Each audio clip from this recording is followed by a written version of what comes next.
ಕರ್ನಾಟಕ ರಾಜ್ಯ ರಸ್ತೆ ಸಾರಿಗೆ ಒಕ್ಕೂಟದ ನಿಗಮದಿಂದ ಇಂದು ಒಂದು ಪತ್ರಿಕಾಗೋಷ್ಠಿ ನಡೆದಿದೆ. ಇದೇ ವಿಚಾರವಾಗಿ ಮಾತನಾಡೋದಕ್ಕೆ ಸಲಹೆಗಾರರಾಗಿರುವಂತಹ ರಾಧಾಕೃಷ್ಣ ಅವರು ನಮ್ಮ ಜೊತೆ ಇದ್ದಾರೆ. ಸರ್, ಇದೇ ತಿಂಗಳು 29ನೇ ತಾರೀಕು ಪ್ರತಿಭಟನೆಯನ್ನು ಹಮ್ಮಿಕೊಂಡಿದ್ದೀರಿ. ಏನು ಇವತ್ತೇನು ಪತ್ರಿಕಾಗೋಷ್ಠಿ ಮಾಡಿದ್ರಿ? ಇದರಲ್ಲಿ ಏನೆಲ್ಲ ಬೇಡಿಕೆಗಳಿದೆ, ಅದರ ಜೊತೆಗೆ ಯಾವ ರೀತಿ ಪ್ರತಿಭಟನೆ ಮಾಡ್ತೀರಾ ಅಂತ?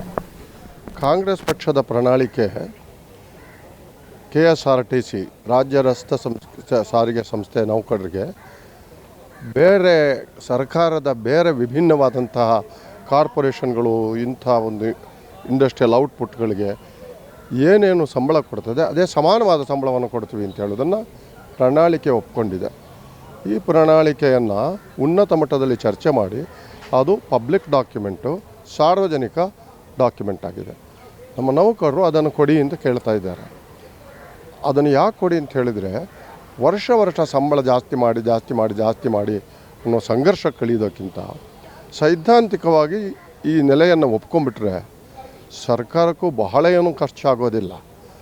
ಅದು ತಾತ್ವಿಕವಾದಂಥ ಒಂದು ಹೋರಾಟ.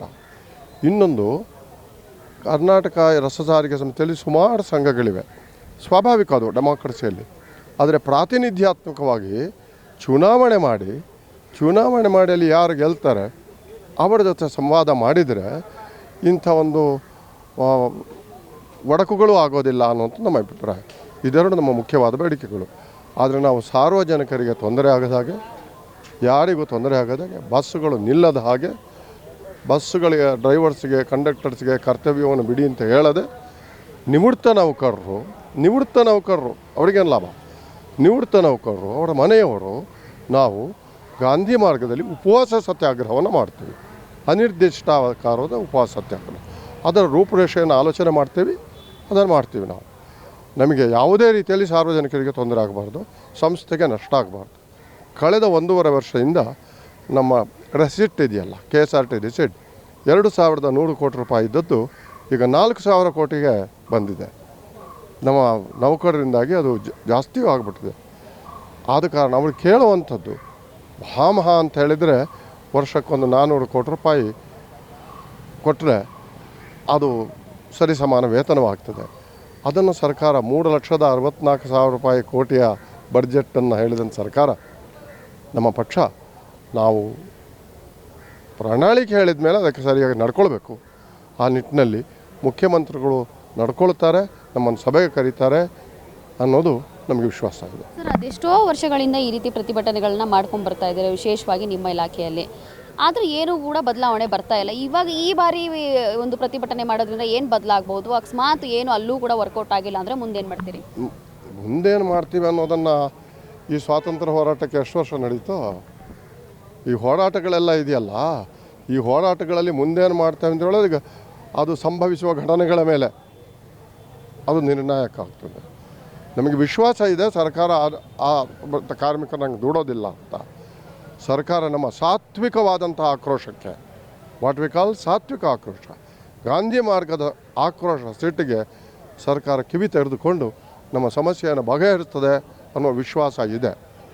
ಆದ ಕಾರಣ ನಾವು ಸಾರ್ವಜನಿಕರ ಗಮನಕ್ಕೂ ಬರಬೇಕು, ನಮಗೆ ತೊಂದರೆ ಇದೆ ಅಂಥೇಳಿ ಉಪವಾಸವನ್ನು ಮಾಡ್ತಾ ಇರೋದು ಯಾಕೆ ಅಂತ ಹೇಳಿದರೆ, ಉಪವಾಸ ಸತ್ಯಾಗ್ರಹ ಮಾಡೋದು ಯಾಕೆ ಅಂತ ಹೇಳಿದರೆ, ನಮ್ಮನ್ನು ನಾವೇ ಶಿಕ್ಷಿಸಿಕೊಳ್ಳೋದಲ್ಲ, ನಮ್ಮನ್ನು ನಾವೇ ಉಪವಾಸದ ಮೂಲಕ ಶುದ್ಧೀಕರಿಸಿ ನಿಮ್ಮ ಮನಸ್ಸು ಪರಿವರ್ತನೆ ಆಗಲಿ ಅಂತ ಹೇಳೋದಕ್ಕಾಗಿ ಈ ಸಾತ್ವಿಕ ಮಾರ್ಗದಲ್ಲಿ ಹೋಗ್ತೇವೆ.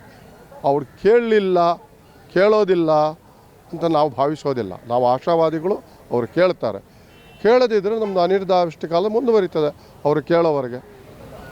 ಇನ್ನು ಇದೆಲ್ಲ ಶಕ್ತಿ ಯೋಜನೆಯಿಂದ ಏನಾದರೂ ಎಫೆಕ್ಟ್ ಆಗ್ತಾ ಇದೆ? ಖಂಡಿತ ಇಲ್ಲ. ಶಕ್ತಿ ಯೋಜನೆಯಿಂದ ನಮ್ಮೆಲ್ಲ ಬಸ್ಸುಗಳು ಆದಾಯ ಜಾಸ್ತಿ ಆಗಿದೆ. ನಾನು ಅದನ್ನು ನಿಮಗೆ ಹೇಳೋದಾದರೆ, ಬೆಂಗಳೂರು ನಗರದಂತಹ ಸಿಟಿಗಳಲ್ಲಿ ಹೆಣ್ಮಕ್ಕಳು ಭಾಳ ಸಣ್ಣ ಕೆಲಸದಲ್ಲಿರೋರು ಬಸ್ಸನ್ನು ಅವಲಂಬಿಸೋದು ಕಮ್ಮಿ. ನೋಡಿ, ನೀವು ಬೇಕಾದರೆ ಬಸ್ಸನ್ನು ಅವಲಂಬಿಸೋದು ಕಮ್ಮಿ. ನಾವಾಗಲೇ ವಿದ್ಯಾರ್ಥಿನಿಯರಿಗೆಲ್ಲ ಕೊಟ್ಟಿದ್ವಿ, ಮೊದಲೇ ಫ್ರೀಯಾಗಿ ಕೊಟ್ಟಿದ್ವಿ. ಶಕ್ತಿ ಯೋಜನೆಯ ಹೆಚ್ಚಿನ ಉಪಯೋಗ ಪಡೆದು ಹಳ್ಳಿಗಾಡಿನ ಜನ ಅವರು ಸಂತೆಗೆ ಹೋಗ್ತಾರೆ ಅಥವಾ ದೇವಸ್ಥಾನಗಳಿಗೆ ಹೋಗ್ತಾರೆ, ರಿಲಿಜಿಯಸ್ ಟೂರಿಸಮ್. ಅಲ್ಲಿಗೆ ಹೋದಾಗ ಅವರ ಜೊತೆಗೆ ಅವರ ಮನೆಯವರೆಲ್ಲ ಹೋಗ್ತಾರೆ, ಗಂಡಸರು ಹೋಗ್ತಾರೆ.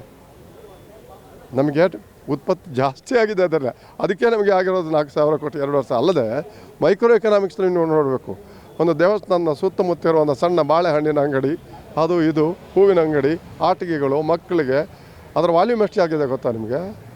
ಅದರ ವಾಲ್ಯೂಮ್ ಭಾಳ ಜಾಸ್ತಿ ಆಗಿದೆ. ಅದರಲ್ಲಿ GST ಬರೋದಿಲ್ವಾ? ಅದನ್ನೆಲ್ಲ ಮೈನ್ಯೂಟಾಗಿ ಲೆಕ್ಕ ಹಾಕಿದರೆ ಶಕ್ತಿ ಯೋಜನೆ ಲಾಭದಾಯಕ. ಇದಾಗಿತ್ತು ಸಲಹೆಗಾರರಾಗಿರುವಂತಹ ರಾಧಾಕೃಷ್ಣ ಅವರ ಮಾತು. ವಿಡಿಯೋ ಜರ್ನಲಿಸ್ಟ್ ಪ್ರತಾಪ್ ಜೊತೆ ರೋಶ್ನಿ, ರೆಬಲ್ ಟಿವಿ, ಬೆಂಗಳೂರು.